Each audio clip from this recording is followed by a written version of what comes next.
Sorry. And thank you. We're going to move on to other business then. And I think the main item will be the 21-22 budget process, which John outlined the timetable last month. So with that, we'll flip over to John, I believe, and for his presentation. Yep, I'm here. Can everyone hear me so far? Can you guys hear me okay? The room can we hear him virtually? Okay, I'm getting some head nods in the room, so. Yeah, Alice, we hear you. Alice, I'm gonna hand out those budget packets a while.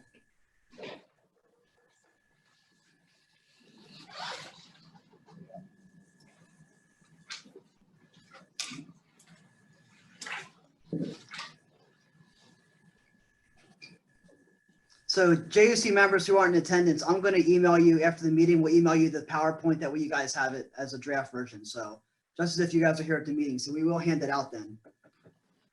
So basically, we're going to follow the same timeline we had before, where we're discussing the budget here with the JOC in September. We're going to also present the JOC in October with final approval at the November meeting. But we're also going and we'll be presenting the budget to the superintendents in 2 weeks at their October 9th meeting as well. And you will see here later, I did also give a partial preview to everyone's business managers about our healthcare, which we'll address later. Your schools do sort of have an idea where we're at already.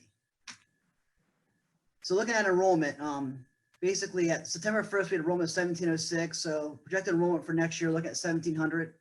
As we go through the year, enrollment does drop some. So usually we're in the high 1600s. So this is typical where we start the year at, give or take.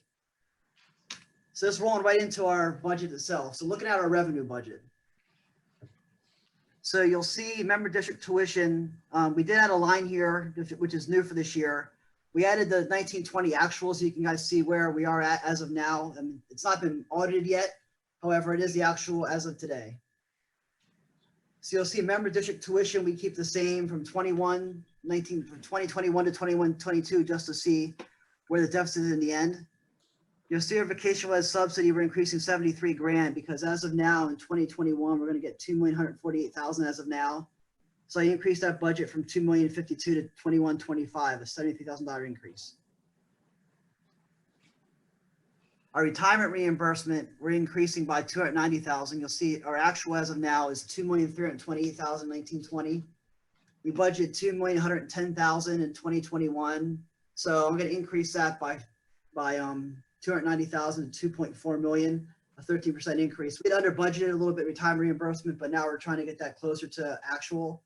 And that's all based upon the percent, retirement reimbursement is based upon the percent of everyone's salary times our reimbursement rate. So that's pretty, consistent year to year. That's pretty predictable.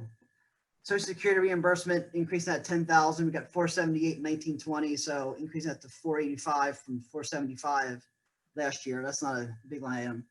Everything else, basically, we're looking to decrease all of our other revenue by 45,000.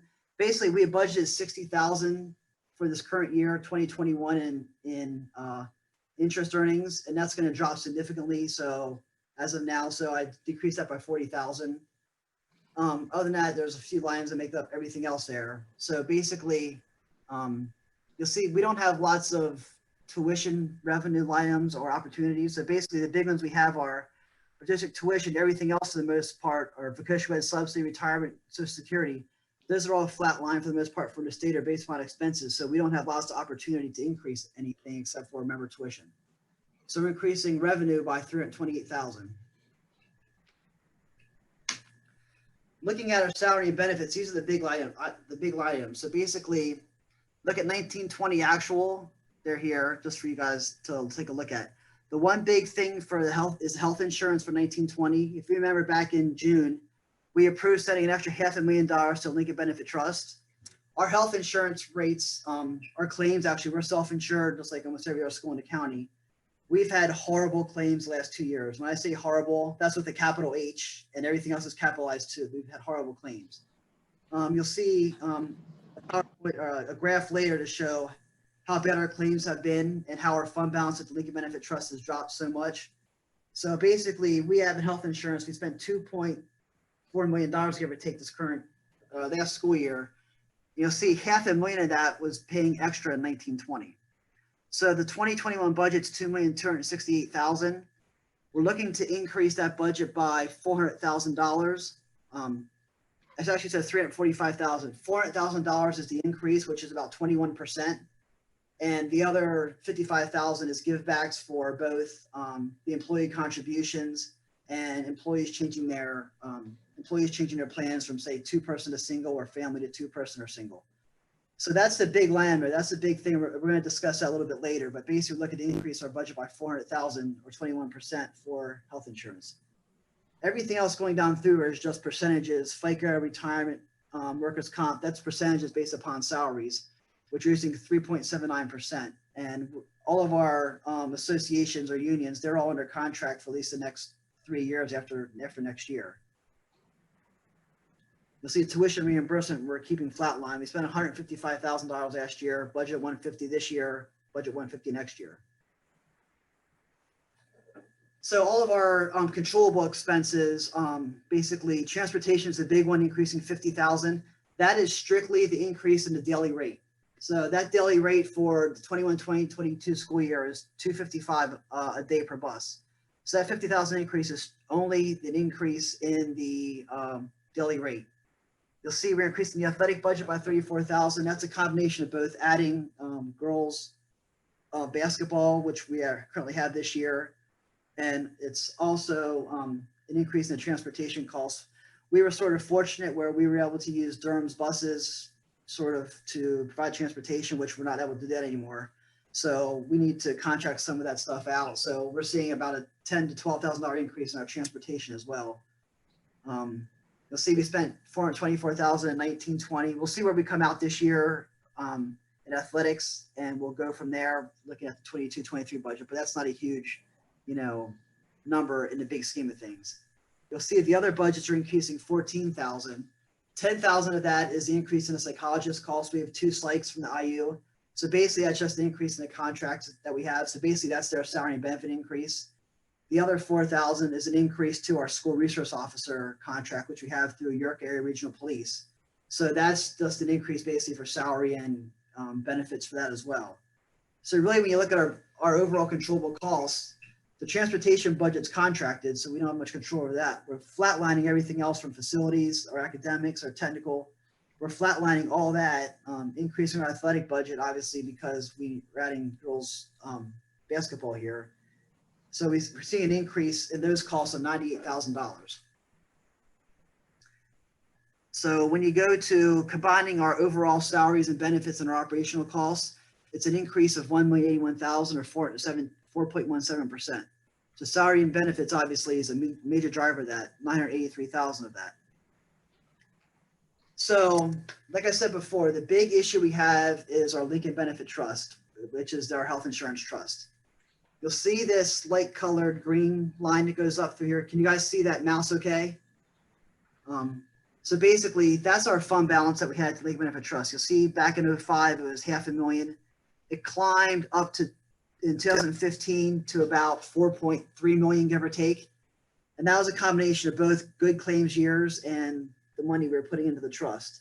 So you see starting in 2016, the red column here, the red columns are our claims, our health insurance claims. We're self-funded. So that means we pay for all of our claims. There's no risk on the insurance company. So we make out in good years, but in bad years, it costs us. So you'll see since 2016, 17, 18, we had some bad years, but then the last 2 years, 18, 19, and 19, 20, our claims were atrocious. I mean, just, they were horrible. We've had more claims in some smaller districts, and we're one school. It's just bad luck. So when you factor that in, our bad claims, you'll see in 17, 18, 19, and fiscal year 19, 20, those are the years that we were instructed to take funding holidays from the trust. So instead of only paying 12 months into the Lincoln Benefit Trust, we decreased our budget by 1 month, saving about 1% every year in tuition, a little more than 1%, which is about $225,000, just to help, decrease the tuition rates. So when you couple that tuition decrease with our bad claims years, so basically you see the green, which is our contributions dropping, and the red, the claims increasing, that just drives our fund balance down to the end of last school year. We were at about 1.3 million. So what we did, we ran some plans by the business managers of looking at a couple options. So I'm going to deal with those options in a little bit in a few slides. But with that 21% increase, you'll see our estimated expenses from the prior pages are $26,951,000. Revenue is $26,198,000, which is a deficit of $753,000. So the only controllable revenue that we have at the school is tuition. So that $753,000 is a 3.59% tuition increase. Of that 3.59%, 1.9% is a direct correlation to our health insurance increase. So basically, if our health rates were good, our tuition increase would be 1.7%. But when you couple the bad health claims, that's 1.9%. We're at 3.59%. We're looking at now for the 21-22 school year as a tuition increase.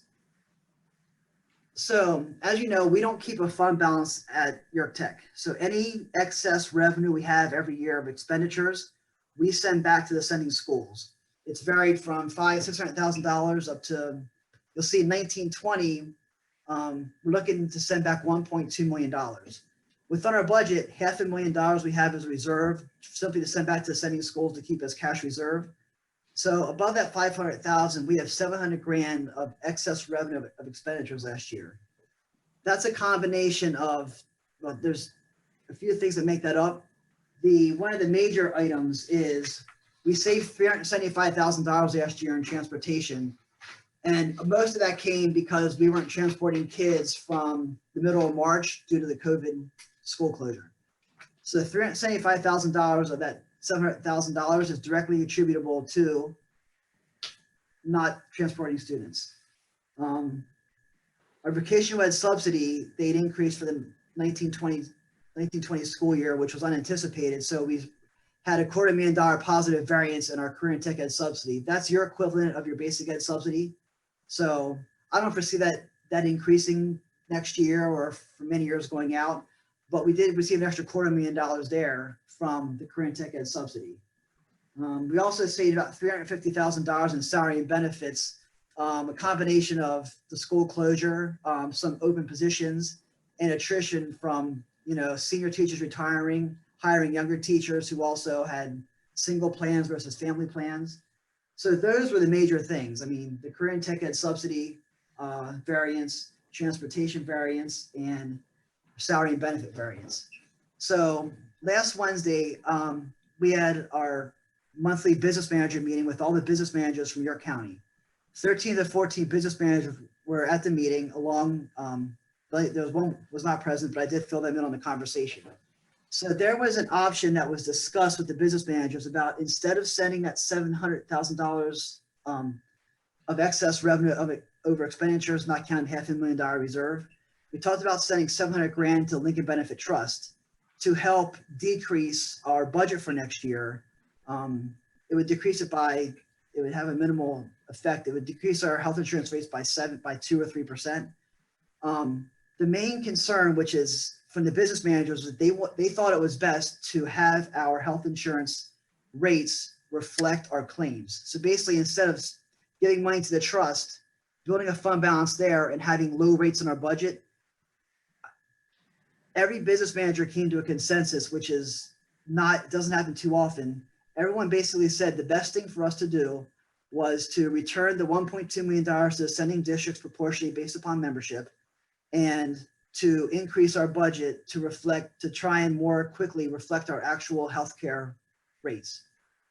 So there was an option put out there to help alleviate the next year's budget, but basically all the business managers came to a unanimous decision or unanimous recommendation to send all the money back and then to increase our budget to reflect our claims rates, which is where the 21% came from. So basically, when you go back to, the slide here, the self-insurance, there was an option to decrease this a little bit, and the business manager said no. They recommended that we return all the money and we increase our budget to reflect the claims.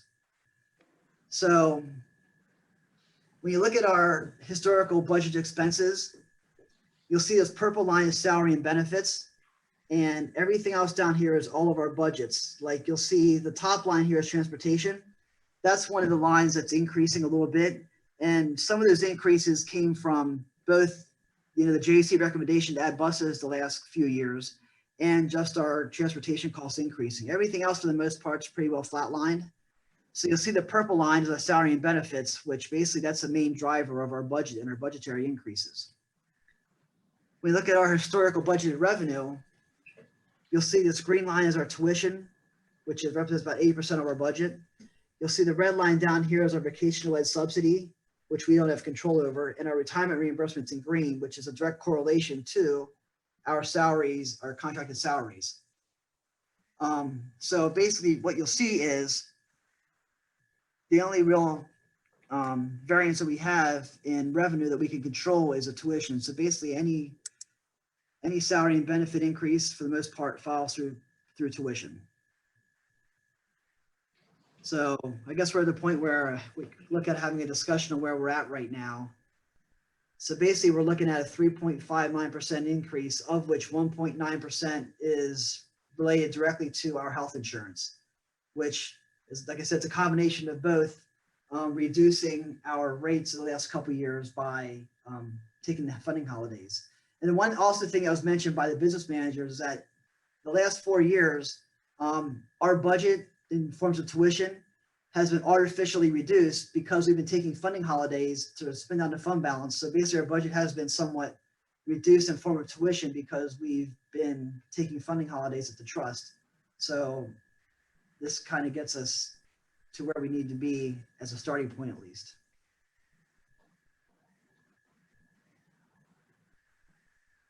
John, does this true us up going forward, or it trues us up this year, and we need to be concerned about continuing increases in claims next year?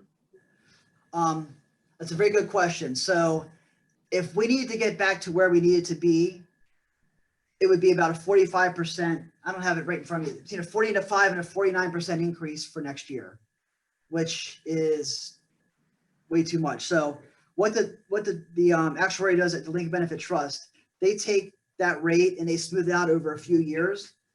So looking at our proposal, if we're about 22% right now, it would be about a 20% increase next year, followed by about a 14% increase the following. Then we're about where we need to be. But a lot of that's based upon our claims. Our claims could get much better this school year. Hopefully they don't stay the same or get worse. So that there's definitely some major variables in there, but being consistent, we have about a 20% increase next year, give or take, followed by about a 14% the following year. So this is just smoothing our bad claims out and getting us where we need to be over a few years, not just one bad year. I guess to set expectations though, right? We're proposing essentially a 4% increase this year. And likely we'll need to see another 4% next year and the following year as we continue to kind of dig out of this hole, essentially. I mean, again, we don't know if the claims will go up or the claims will go down, but let's just assume that we're flat, right? That'd be an accurate statement, correct? Greg Lewis here. If I could ask, and I know at Central, we start the budget year with usually a deficit, and then it gets whittled down as the year goes on, and we've always sort of been able to knock some of this off. I realize you don't have reserves, but when is this bill due? I guess I'm asking, how confident are you in the 753? Is that likely to get better over the upcoming year, or is that a number we can take to the bank? So basically, yeah, you just started on the JOC in January. So I'll walk you through the process real quick, Mr. Lewis. So we have our budget approved by the JOC in November, and we send it to the Senate districts for vote in December, January, and February. That way you have a budget. You can have your own budget for York Tech back at your sending school in preparation of your spring budget for the following year. So this will be voted on by the JOC in November and voted on in a few months. That way you have a concrete number you can use to budget with. So I don't foresee the $750,000 changing unless something dramatic happens, which I cannot foresee what that would be. in the next 2 months. Yeah, no, I get it. Okay, thank you. That, John, would you repeat what you're anticipating the increase for next year to be, the percentage or whatever? For the Lincoln Benefit Trust or the overall tuition? The overall tuition, The overall tuition, about 3.59%. the same as it is this year? On the screen right now, Ms. Rinker, is the preliminary deficit and what the increase would be to cover it for the next school year. So we're talking next school year's budget. Okay, 21, 22, okay, Yep, so 21, 22, okay, 9%. okay, thank you. Yep. I can speak for a minute, just to give us some historical context. I've been doing this about 10 years. As part of being an executive here, John, the administration did review the preliminary process and presentation to Dr. Nicely and I last week, just to see where we were going with this. From a historical point of view, I've always experienced the budget increase somewhere between 2.5 to 4% annually. You go back to, John, if you don't mind, go back to slide 8, making sure that everyone catches this point. We've typically met that goal because we've taken that holiday funding, just because this has been a trending item for the last couple of years. That we've only been paying 11 of the 12 months and using that funding mechanism to not increase the budget because we had surplus. But this year, between the bad claim year and a catch-up year, it's time to pay the piper on that. So I'm kind of proud that it's still under 4 with making this true up of our health insurance expense. What surprised me more was, and John had full disclosure and transparency with us, so he and the administration need to be respected on this. I know it's hard to look at a 3.6% increase, but there's full disclosure there that 1.9 of it is the health insurance item. And we offered to go to the districts and say, hey, we might be able to get away with only a less than 2% increase. They told us no.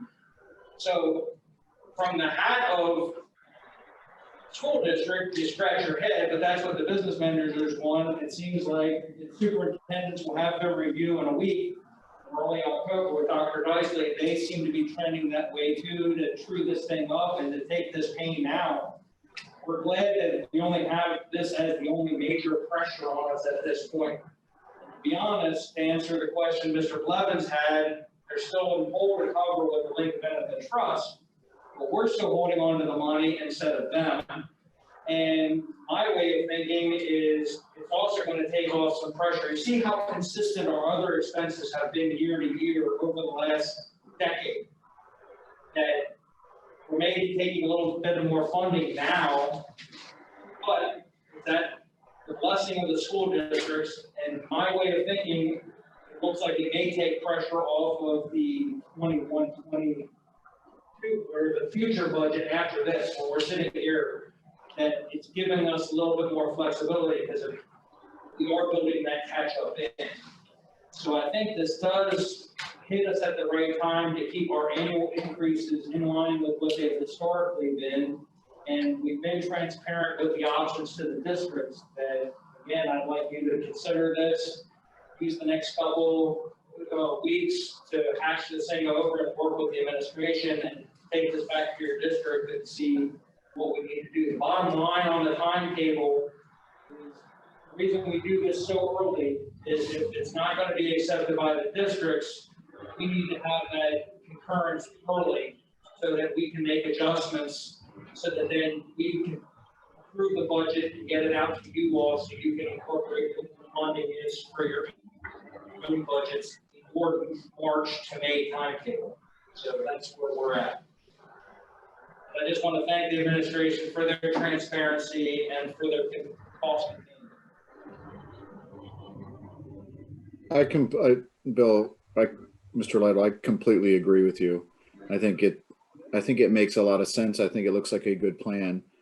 I would remind everyone that we had very direct conversations when we decided to take the funding holiday that we would have to pay it back at some point in time. And as I see it, this is kind of that opportunity to pay it back. So at least in my district and hopefully in other districts, we had that conversation with our boards at the time that we were solving for, like, or eliminating an increase by taking the funding holiday. And at some point in time, we would probably have to catch up. So I hope it's not news to the district, like the home districts, because we were very transparent across the board on what we were doing and why we were doing it. Thank you, Mr. Blevins. Any other comments from the room? Questions? I think there's some alternatives rather than raising tuition on each. Back some time ago, I remember that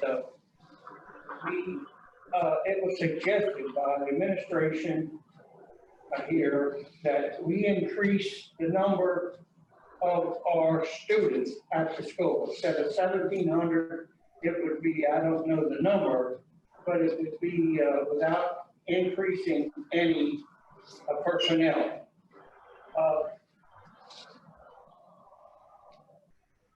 The districts didn't want that.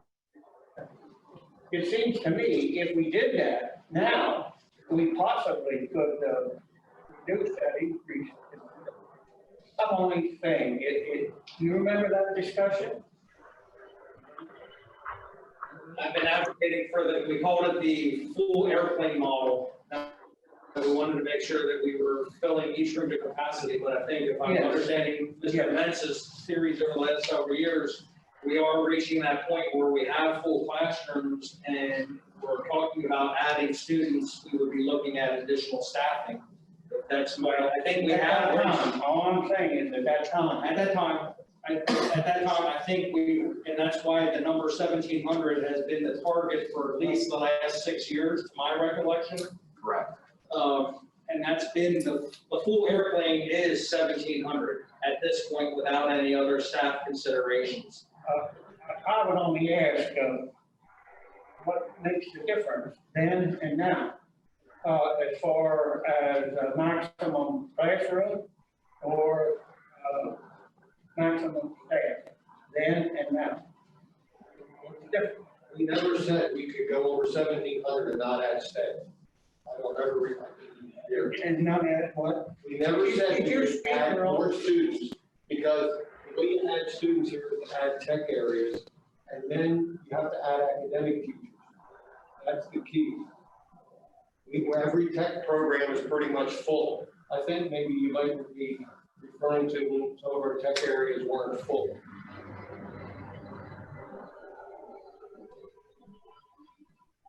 If you remember, at least my knowledge of this, the Jenga puzzle that we have to do is with sending districts between what they're allowed to take for the number of slots and then filling in the technical areas so that there is the balance. We kind of hit the sweet spot, correct, Mr. Mentz, as we're going through. A change quickly without adding staff is really going to disrupt the dynamics. I think there is that opportunity, but it's more of a long-term plan than a looking at next month. I'm not out here proposing it. No, I understand. I'm just throwing it out for consideration. That's all. Well, Because it really was as I stated. I think there is building capacity, but there are other considerations that we would have to consider. That's all I'm doing. That's all I'm saying is that was okay then, but the administration of the school districts didn't want to do that because actually it would have cost them more money because they're going to put more students in here.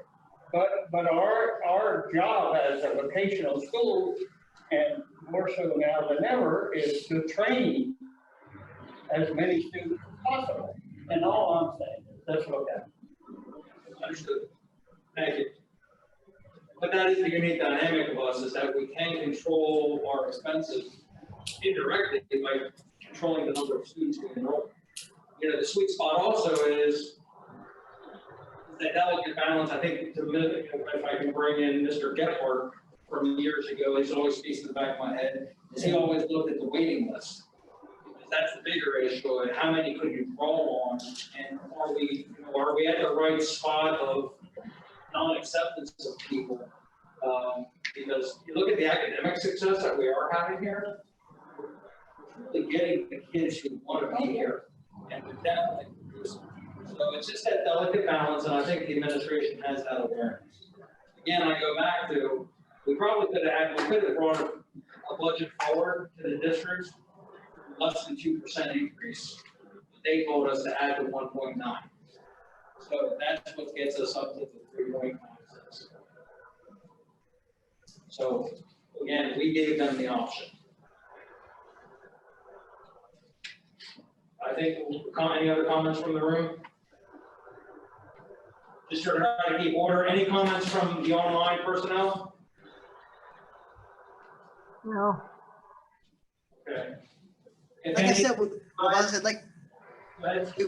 so, yeah, we will present this, like I said, to the superintendents in 2 weeks, and then we're going to bring it back to the JOC for further discussion, if any is needed, at the October meeting before November approval. And I'm sure John would welcome any questions in the meantime. Correct. We always do offer the tech personnel to go out and talk to your home districts again. They did have conversations with the business managers. But again, we just want to make sure that we have enough conversations so that the facts are clearly on the table, and we can make sure that if there are any corrections that need to be made, they can be made timely and keep the process moving forward. It is by no means trying to railroad anything through. We want to have good discussion, but we want to just make sure it's impactful and we can keep moving forward. Thank you. Any other new business we should consider? Yeah, I have a question. Sure.